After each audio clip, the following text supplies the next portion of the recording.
우리는 전도할 때 그렇게 말합니다. 예수 믿고 천국 갑시다. 예수님 믿어야 구원받고 천국 갑니다. 천국은 우리의 온전한 소망입니다. 천국은 말 그대로 한자어지만 다시 한글로 풀면 하나님 나라라고 풀어도 다르지 않습니다. 기독교 서점에 갔더니 어느 책 제목이 하나 떠오릅니다. 딱 보여집니다. 책 제목이 사후대책입니다. 사후대책. 무슨 큰일이 뻥 터지고 나면 그런 일이 다시 재발되지 않도록 다시 대책을 세우는 것을 사후대책이라고 이야기하는데, 그때는 그 사자가 일사자입니다. 그 일 터진 후에. 그런데 그 사후대책이라는 그 책 한자를 보니까 사자가 일사자가 아니라 죽을 사자입니다. 젊을 때 열심히 일해야 노후 대책이 나옵니다. 열심히 평소에 공부해야 시험 대책이 나옵니다. 열심히 운동해야 내 건강도 대책이 섭니다. 그런데 사후 대책, 죽고 난 다음엔 어떡하자는 얘기입니까? 그 책의 내용을 보니 어느 목사님이 쓰신 요한계시록 강해 설교집이었습니다. 예수님이 이 땅에 오셔서 많은 일들 하셨습니다. 병든 자를 고쳐주시고 심지어 죽은 자도 다시 살리셨습니다. 줄인 자들을 긍휼히 여겨주셔서 먹여주셨고, 우리 삶의 일상의 많은 문제들에 무관심하지 않으시고 우리의 문제에 개입해서 우리를 자유롭게 해주셨습니다. 그러나 그 어떤 일보다도 예수님이 강조하셨고 예수님이 자주 말씀하셨고 꼭 가르쳐주고 싶었던 것은 천국 하나님 나라였습니다.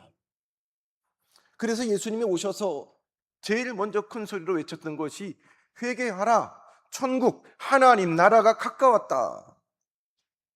하나님 나라였습니다. 오늘 마태복음 13장 말씀도 천국은 마치 하면서 천국에 관해서 우리에게 적극적으로 가르쳐 주셨습니다. 그러나 예수님의 이야기를 듣는 많은 유대인들, 그리고 오늘 많은 우리 성도들은 하나님 나라에는 별로 관심이 없습니다. 하나님, 당장 내가 죽게 생겼습니다. 예수님이 부활하셔서 40일 동안 이 땅에 계시다가 승천하시는 와중에도 사도행전 1장 1, 2절에 보면 승천해서 하늘로 올라가시는 예수님을 향해서 이 땅의 제자들은 마지막까지 이스라엘의 회복이 언제 되겠습니까? 이스라엘이 언제 정치적으로 독립하고 과거같이 영화를 누리겠습니까? 이 땅에 관한 질문이었습니다. 어쩌면 오늘 이 자리에서 예배하는 우리들도 우리 집이 언제 다시 회복이 되겠습니까? 내가 산 주식이 언제 만회가 되겠습니까?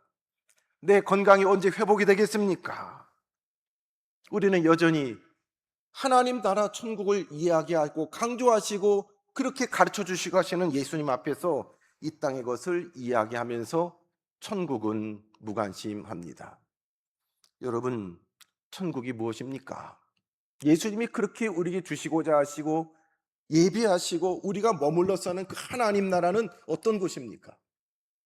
이렇게 물어봤더니 어떤 성도는 그렇게 말합니다. 죽어봐야 알지. 가봐야 알지. 가봐야 알 것 같으면, 죽어봐야 알 것 같으면 예수님이 굳이 하나님 나라 천국을 이야기할 이유가 없습니다.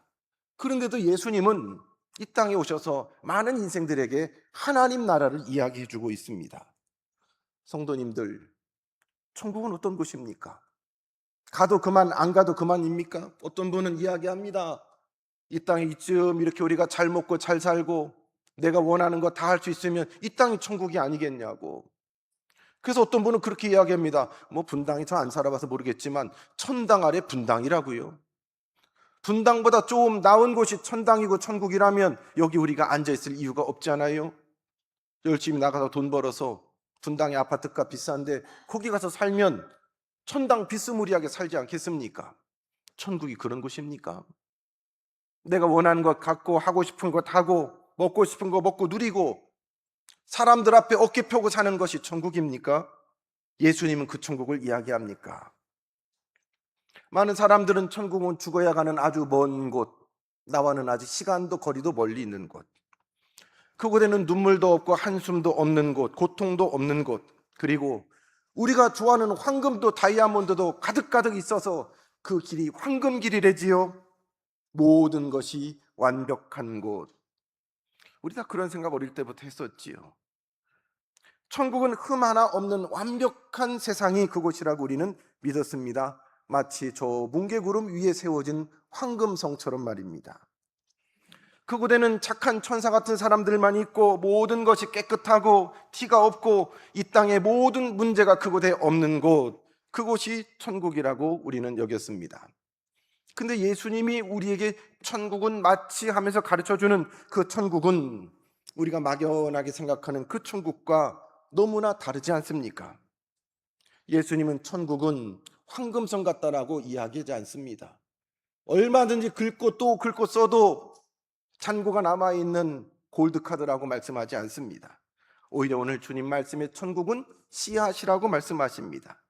잡초가 가라지가 섞여 있는 밭이라고 말씀하십니다. 작은 눈에 보일까 말까한 겨자씨라고도 말씀하십니다. 원치 않는 확장하는 누룩이라고도 말씀하셨습니다. 그러면서 예수님이 말씀하시는 하나님 나라 천국은 죽으면 다 알아, 뭐 그거 궁금해라고 말씀하지 않고 예수님은 적극적으로 가르치시는데 이미 이 땅에서부터 시작됐다라고 말씀하십니다. 천국은, 하나님 나라는 완성되진 않지만 지금도 자라나고 이루어지고 있습니다. 작게 시작되고 우리 눈에는 잘 띄지 않지만 분명히 예수 그리스도로부터 시작한 그 하나님 나라는 세상을 조금씩 변화시키고 있습니다. 오늘 마태복음 13장에 나오는 여러 비유를 하나로 묶는 질문은 이것입니다. 하나님 나라는 무엇인가?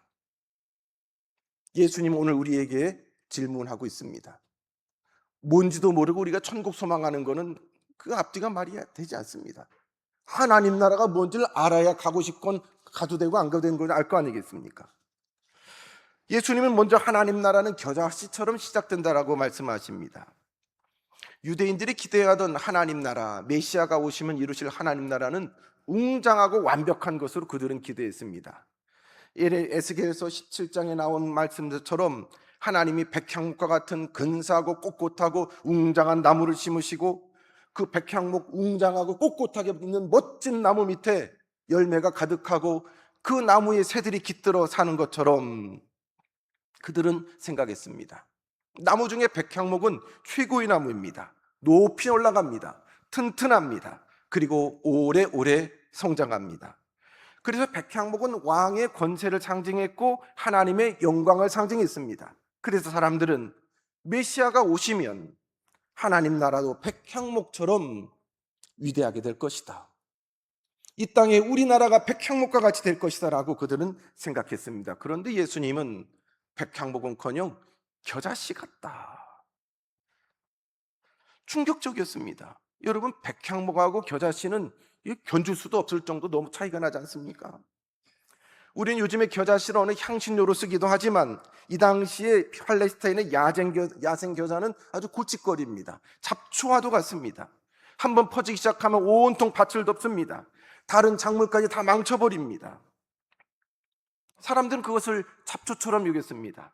그런데 예수님은 말씀하십니다. 하나님 나라는 그 속성이 닮아있다. 겨자씨와 속성이 닮아있다라고 이야기합니다. 여러분, 좋은 밭이라면 그런 잡초 뽑아야 되지 않겠습니까? 우리 주차장도 콘크리트로 뒤덮여 있어가지고 가끔 우리 홍영희 권사님이나 이상종 장로님이 잡초를 뽑고 또 뽑지만 여러분 예배 마치고 나가보세요. 그새 또 그 틈바구니를 비집고 또 올라와서 자라나 있습니다. 이겨낼 재간이 없습니다. 마치 하나님 나라는 이 겨자씨와 같이 확장되어진다. 막을 수가 없다. 하찮아 보이지만 그 안에 강력한 생명이 깃들어 있기 때문입니다. 우리는 그까짓 것 하면서 잡초처럼 여기고 뽑아보려고 합니다. 그러나 하나님은 그 씨앗을 뿌리십니다. 확장하십니다. 왜요? 하나님은 세상이 버리는 사람, 하찮아 보이는 사람들을 통하여 하나님 나라를 이루시는데 하나님이 뿌리는 그 씨앗은 생명력이 있습니다. 여러분, 복음서를 보십시오. 예수님이 누구를 부르셨습니까? 사람들이 손가락질하는 사람들입니다. 세리입니다. 죄인입니다. 심지어 아무 능력이 없는 자기 몸도 어찌하지 못하는 병든 사람입니다. 사람들에게 지적당하고 손가락질 당하던 사람들입니다. 어떤 종교 지도자들, 바리새인들은 말합니다. 저 사람들하고는 하나님 나라가 어울리지 않아 라고 이야기할 때 예수님은 이렇게 말씀하시지요. 아니다. 내가 이 사람들 부르러 왔다. 사람들은 백향목을 찾습니다. 능력 있고 급이 되고 격이 되는 사람들을 찾습니다. 성공한 사람, 완벽한 사람을 찾습니다. 그러나 하나님은, 우리 예수님은 겨자씨 같은 사람, 잡초 같은 사람 보시고 사랑스럽다 하시며 귀히 여기시는 것입니다. 그런 사람, 주님의 눈에 드는 그 사람들을 통하여 하나님 나라는 시작됩니다. 오늘 우리도 마찬가지입니다. 주님 앞에 나와서도 우리는 우리 스스로 내가 좀 더 능력이 있어야 교회를 위해서 하나님 위해서도 일할 텐데, 내가 좀 더 깨끗해야 하나님 앞에 나갈 수 있을 텐데, 내가 지금 바쁜데 좀 더 시간도 되고 준비돼야 하나님 앞에 헌신할 수 있을 텐데. 성도 여러분, 하나님은 완성된 사람, 된 사람 부르시는 분 아닙니다. 부족한 사람 부르셔서 당신의 능력으로 완전케 하시는 그 변화하는 능력이 겨자씨 비유 안에 있습니다. 또한 우리 예수님은 누룩처럼 세상을 변화시킵니다. 겨자씨 비유를 말씀하신 후에 바로 누룩을 말씀하십니다. 천국은 마치 여자가 가루 서말 속에 갖다 전부 넣어 부풀게 한 누룩과도 같다. 우리는 이 누룩 비유가 익숙하지요. 그래서 별로 충격적으로 들리진 않습니다만, 여러분, 이스라엘 백성들이 유월절 같은 때는 준비해야 될 음식이 있는데 양고기, 포도주, 그리고 무교병입니다. 무교병. 누룩이 발효되지 않은 빵입니다. 그래서 이 누룩이 있어서 발효가 되면 그것을 부정하게 여겼습니다. 오히려 누룩이 없는 빵을 저들이 먹으면서 그들의 조상의 애굽에서 나올 때 이 씹었던 채 발효되지 않은 하나님의 은혜를 곱씹으며 유월절을 보냈습니다. 오히려 유대인들에게 그 누룩은 죄와 부패와 불순종을 상징하는 상징물이었습니다. 그런데 예수님은 하나님 나라를 바로 그 누룩에 비유했다라는 것이지요. 왜 그랬을까요? 예수님은 하나님 나라가 세상을 변화시키는 방식을 누룩과 겨자씨를 통해서 말씀하십니다. 세상은 큰 힘으로 한꺼번에 뒤집어 엎으려고 합니다. 힘 있는 사람이 그 힘으로 권력으로 바꾸려고 합니다. 법을 바꿔야 세상이 바뀐다고 합니다. 억지로 사람들의 여론을 모아서 바꾸려고 합니다. 그러나 하나님 나라는 소리 없이 변화합니다. 누룩은 조용히 퍼져나갑니다. 조용히 그 존재를 변화시킵니다. 눈에 잘 띄지도 않아요. 보이지도 않아요. 억지로 누룩이 반죽을 들었다 놨다 하지도 않습니다. 그저 조용히 은밀하게 표 안 나게 그 안으로 스며들어갑니다. 그렇게 조금씩 보이지도 않게 들어간 그 누룩이 시간이 지나면 반죽 전체를 변화시키지 않습니까? 이것이 하나님 나라의 방식입니다. 예수님이 그렇게 사역하셨습니다. 예수님은 높은 자리, 권력의 자리 찾아가지 않았습니다. 왕궁으로 들어가지 않았습니다. 권력을 잡으려고 하지 않았습니다. 여론 모집하지 않았습니다. 대신에 사람들이 기피하던 자리, 기피하던 인생들 속으로 들어갔습니다. 세리의 집으로 들어갔어요. 죄인들과 식사했습니다. 병든 사람을 불편해하지 않으시고 손을 대어 안수해 주시고 그를 잡아 일으켰습니다. 사람들이 부정하다고 여긴 사람들을 기꺼이 주님은 찾아갔습니다. 바리새인들은 그걸 이해 못하지요. 아니, 저렇게 급이 안 맞고 격이 다른 사람이 어떻게 메시아란 말인가? 유유상종이라고 똑같은 사람 아닌가? 어떻게 저런 사람들하고 같이 밥 먹을 수 있어? 어떻게 저런 사람들하고 말 섞고 더럽게, 저런 사람이고만. 그러나 예수님은 오히려 그들 안에 들어가서 생명의 변화를 일으켰습니다. 여러분, 우리가 잘 아는 나사로 사건을 알지 않습니까? 삭개오 사건을 알지 않습니까?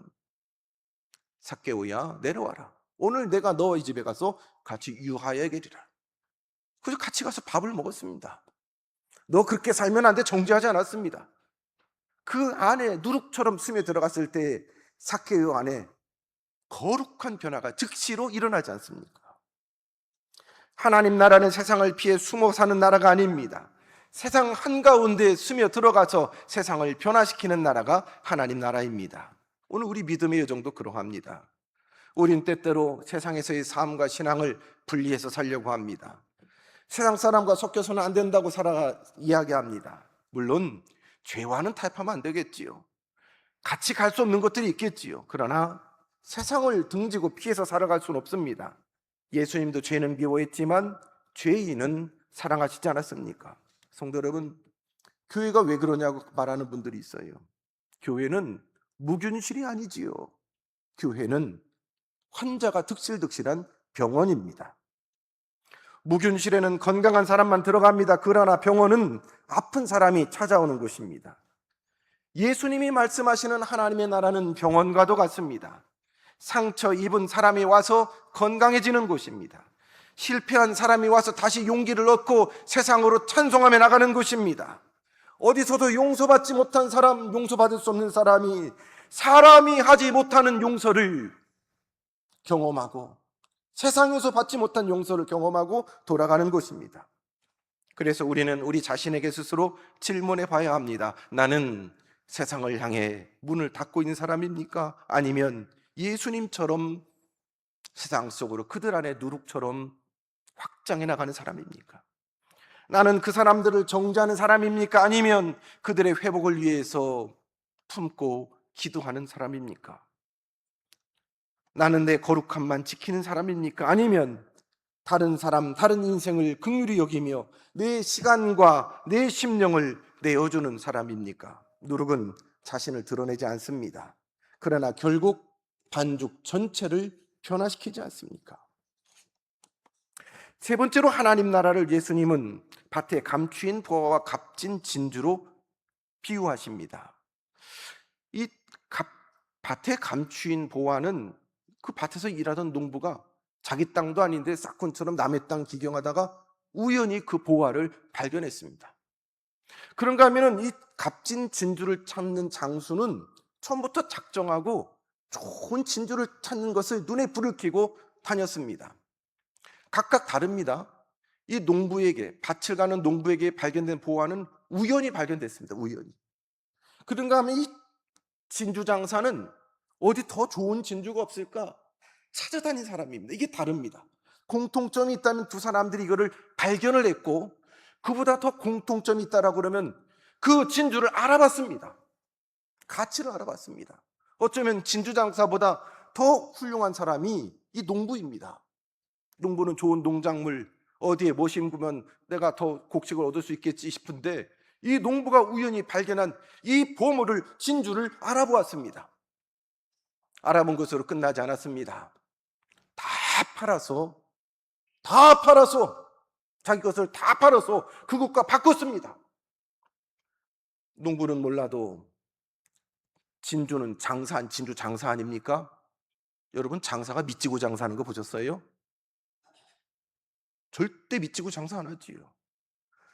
모든 거를 다 팔아가지고 그 진주를 샀다라는 것은 자기 땅을 다 팔아서 그 농부가 그 땅을 사서 그 진주를, 보물을 받았다라는 것은 이들 눈에는 진짜를 알아보는, 가치를 알아보는 눈이 있었다.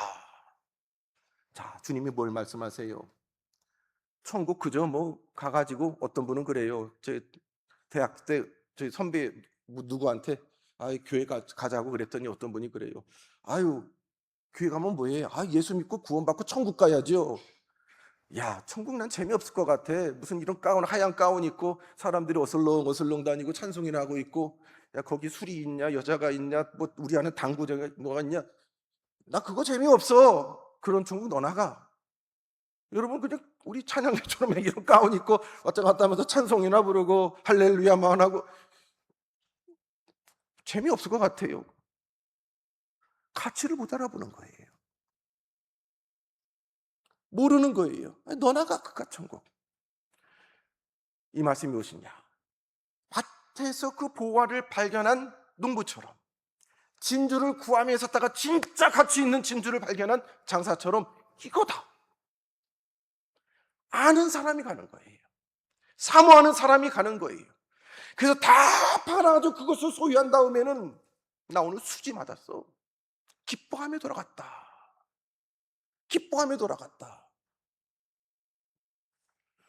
사랑하는 낙원 성도 여러분, 이 자리에 앉아 예배하는 우리는 천국 보화를 발견한 사람들 아닙니까? 아닌 분도 있는 것 같아요. 어찌 와가지고 왔는데 천국이 뭔지도 모르고 그냥 습관을 따라오신 분도 있고, 뭐 있겠지, 죽으면 가겠지, 보험처럼 와서 앉은 분도 있는 것 같아요. 천국을 소유한 사람은, 그 가치를 아는 사람은 다 바쳐도 기쁩니다. 다 바꾸어도 다 내주어도 기쁩니다. 그 가치를 알기 때문에. 예수님은 천국을 값싼 것이라고 말씀하지 않으셨습니다. 오히려 값을 매길 수 없을 만큼 가장 귀한 것이 천국입니다. 여러분, 이거 말씀을 오해하시면 안 돼요. 예수님은 돈 많이 내야 천국 간다라고 말씀하시는 거 아니에요. 우리 교회 학교 이제 어린이부가 어제까지 성경학교를 했는데, 어제는 많았는데 오늘 몇 분 안 계시네요. 먼저들 어디 천국 가 계신가, 꿈속에 천국 가 계신가. 우리 어릴 때 우리 복음 찬양할 때 그런 찬양하잖아요. 돈으로도 못 가요 하나님 나라, 힘으로도 못 가요 하나님 나라, 잘생겨도 못 가요 하나님 나라, 못생겨도 못 가요. 뭘로 가요? 믿음으로 가는 나라, 하나님 나라. 거듭나면 가는 나라, 하나님 나라. 그 은혜를 알고 가치를 아는 사람은 자신의 삶 전체를 하나님 앞에 맡기게 됩니다. 그것을 위해 살아갑니다. 그것이 이 땅에서 천국을 소유한 제자의 삶입니다. 얼마나 많이가 아닙니다. 그것을 알고 드리느냐입니다. 예수님께서 제자들과 함께 예루살렘 성전에 올라갔을 때 제자들이 어떤 한 사람을 주목합니다. 예수님, 예수님, 저 사람 보세요. 저 어마어마하게 부자인데 저 헌금하는 걸 보세요. 정말로 큰 부자가 많은 사람들 앞에 보란 듯이 다 헌금을 합니다. 우와, 저 사람 돈이 많긴 많구만. 우와. 근데 예수님이 주목하는 헌금하는 사람은 다른 한 사람입니다. 누구예요? 가난한 과부의 동전입니다. 두 렙돈입니다. 그러면서 예수님은 이 여자가 모든 사람보다 많이 드렸다라고 이야기합니다. 이것은 무엇을 이야기합니까? 이 여자는 드린 이 헌금이 어디로 가는지 알고 드리는 사람이다. 지금 자기가 서 있는 이 예배의 자리가 누구 앞에 서 있는지 알고 예배하는 사람이다. 내 손을 떠난 이 예물이, 이 기도가, 이 찬송이 어디로 머무른지 알고 드리는 사람이다. 알고 드리는 예배가, 알고 드리는 헌금이, 알고 드리는 그 아멘이 우리 주님 앞에 온전한 예배가 될 것이고 응답이 될 것이고 헌금이 될 줄로 믿습니다. 천국은 그렇습니다. 아는 사람이 갑니다. 아는 사람이 갑니다. 아는 사람이 사모합니다.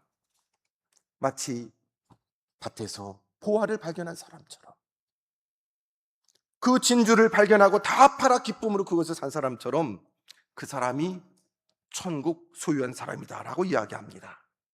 네 번째로, 하나님의 나라는 심판을 서두르지 않습니다. 고기를 잡는 어부가 그물을 칩니다. 고기를 잡습니다. 그 그물 안에는 여러 고기들이 그 안에 잡힙니다. 오늘 이 말씀을 들으면 하나의 질문이 생기는데, 그러면 하나님 나라에 들어온 사람들은, 여기 있는 사람들은 모두 완전한 사람들입니까? 우리 기대는 그렇습니다. 천국에 가고자 모인 성도들은 그래도 천국 백성답게 깨끗하고 정결해야 되지 않겠습니까? 교회라면 사랑이 가득해야 되지 않습니까? 믿는 사람이 모이면 갈등도 상처도 어떤 위선도 없어야 되지 않겠습니까? 그러나 현실은 그렇지 않잖아요. 교회 와가지고 여전히 상처를 줬네, 받았네, 실망하는 일도 있습니다. 도대체 같이 신앙생활 하지만 저 사람 내가 이해 안 되는 사람도 있습니다. 바로 이 지점에서 우리가 좀 흔들리지요. 우린 하나님 앞에서 또 우리 스스로 이렇게 질문합니다. 하나님, 교회가 왜 이래요? 아니, 하나님 믿는 사람들이 왜 저렇게 삽니까? 예수님은 이 질문을 미리 아셨어요. 그래서 바로 이 그물 비유를 말씀하시는 겁니다. 천국은 마치 바다에 던져 각종 물고기를 모으는 그물과 같다. 어부들이 그물을 던져서 고기를 잡습니다. 그물 안에는 각종 고기가 있을 거예요. 가끔 TV 보면 그런 프로 나오잖아요. 어부들이 그 그물 잡는 거 가지고 그물을 건져보면 그 안에 막 이만 팔뚝만한 고기가, 좋은 고기가 팔떡팔떡 비싼 고기가 왔다 갔다 하는 것도 있고, 또 쓸데없는 잡어도 있고, 이거는 먹지도 못해서 버리는 것도 있어요. 근데 어디서 버려요? 그물을 잡아서 다 끌어올려서 무태 와서 버리는 순간이 있습니다. 심지어 쓰레기까지 그 안에 걸려 나올 수 있습니다. 그런데 중요한 것은 언제 그것이 분리되고 구분되느냐입니다. 물 안에, 그물 안에 잡혔을 때는 그것들이 뒤섞여 있습니다. 그러나 물 위로 올려 나온 후에, 배 위로, 해변 위로 올라온 후에 좋은 것과 나쁜 것, 먹을 수 있는 것과 못 먹는 것 구분되어집니다. 이것이 예수님이 말씀하시는 하나님 나라의 현실이라고 말씀하십니다. 성도 여러분, 하나님 나라는 이미 시작됐어요.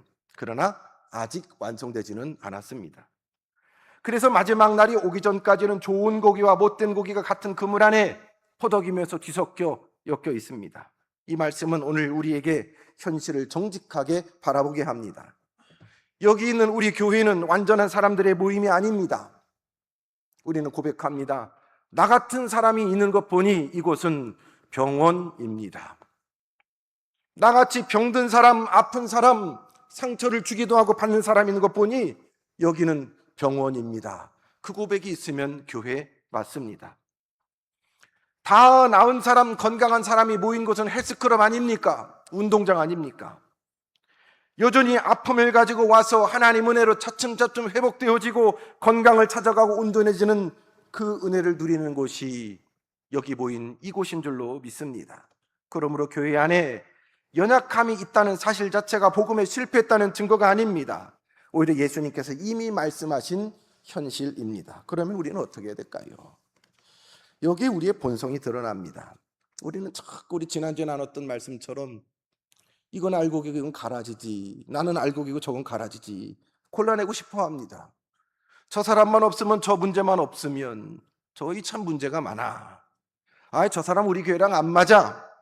저 사람 때문에 우리가 어려워. 우리 마음속에는 언제나 상대방을 향한 심판자가 되고 싶은 유혹이 있습니다. 바리새인들이 그랬어요. 끊임없이 사람을 구분하고 나누었습니다. 의인과 죄인으로, 깨끗한 사람과 더러운 사람으로, 우리 안에 우리 편 될 사람과 다른 편 될 사람으로 구분하고 나누었습니다. 그런데 예수님은 그 고난을 우리에게 주지 않으셨다는 거예요. 그 나누는 분리는 어부가 하는 일이 아닙니다. 누가 해요? 우리 주님이 하실 일입니다. 자꾸 나누지 마세요. 나누지 마세요. 요즘 우리 사회 이게 얼마나 많습니까? 심지어 어떤 분은 저한테 와서 저 목사님은 좌파 목사인가 우파 목사인가 떠보는 분이 있어요. 여러 가지 질문이 있죠. 누가 교회를, 누가 목회자를, 누가 성도를 좌파 우파로 나눴습니까? 누가 죄인과 의인으로 나눴습니까? 내 편과 상대편도 나눴습니까? 우리는 다시 예수님의 말씀을 떠올리게 됩니다. 비판하지 말아라. 그리하면 너희도 비판을 받지 않을 것이다. 죄를 죄라고 말하지 말라는 말씀이 아니에요. 내가 하나님의 자리에 앉아서 사람의 마지막을 판단하지 말라라고 이야기합니다. 여러분, 베드로가 처음부터 베드로였습니까? 베드로의 모든 베드로 되는 여정을 성경은 기록해 놓지 않아요. 베드로가 괜히 통곡했어요. 여러분, 사울은 어떤 사람입니까? 처음부터 사울이 바울이었습니까? 그런데 베드로를, 그 시몬을 베드로를 반석으로 누가 만드셨어요? 주님이 만드셨습니다. 사울을 누가 바울 만드셨습니까? 주님이 만드셨습니까? 이제는 여러분이 고백하십시오. 여러분의 이름을 하나님 앞에 고백하십시오. 지금의 나 아무개를, 과거의 나 아무개를 지금의 나 아무개로 만든 분이 누굽니까? 하나님이십니다. 장처로 주님 앞에 주님이 사후대책까지 마련해 놓으신 줄로 믿습니다. 이 땅에서 우리를 여전히 주님의 열심으로, 주님이 누룩처럼, 겨자씨처럼 그 생명을 우리를 확장시켜 주십니다. 주님의 열심이 우리를 온전케 합니다. 이 천국 비유를 말씀하신 후에 제자들에게 주님 말씀하십니다. 이 모든 것을 깨달았느냐? 예, 그렇습니다. 마지막 비유를 말씀하십니다. 천국에 제재된 서기관마다 옛 것과 새 것을 그 곳간에서 내오는 집진과 같으니라. 옛 것과 새 것을 내오는, 꺼내오는, 끄집어내는, 더 모아서 드리는 것이 아니에요. 주신 것을 어떻게 해요? 내오는, 나만 간직하고 끌어안는 것이 아니라 이것을 확장하고 흘러내보내는 확장성이 있다라고 주님은 말씀하고 있습니다. 집주인은 무엇을 꺼내야 할지 압니다. 언제 꺼내야 할지도 압니다. 꺼내서 그 사람을 살리기 위해서 주신 것인 것을 압니다. 예수님은 말씀하십니다. 천국을 깨달은 사람은 바로 그런 사람이다. 많이 알고 많이 소유하고 쥐고 있는 사람이 아니라 주신 그것으로 사람을 살리는 그런 사람이다. 겨자씨를 왜 숨겼습니까? 생명으로 자라나게 하시기 위함입니다.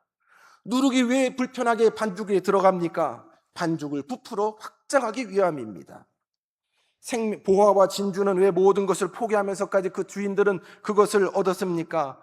더 가치 있는 참된 생명을 얻기 위해서입니다. 그물은 그 불편함을 그 안에서 왜 견뎌냅니까? 하나님께서 그 불편함 가운데 한 생명이라도 더 구원하시기 때문입니다.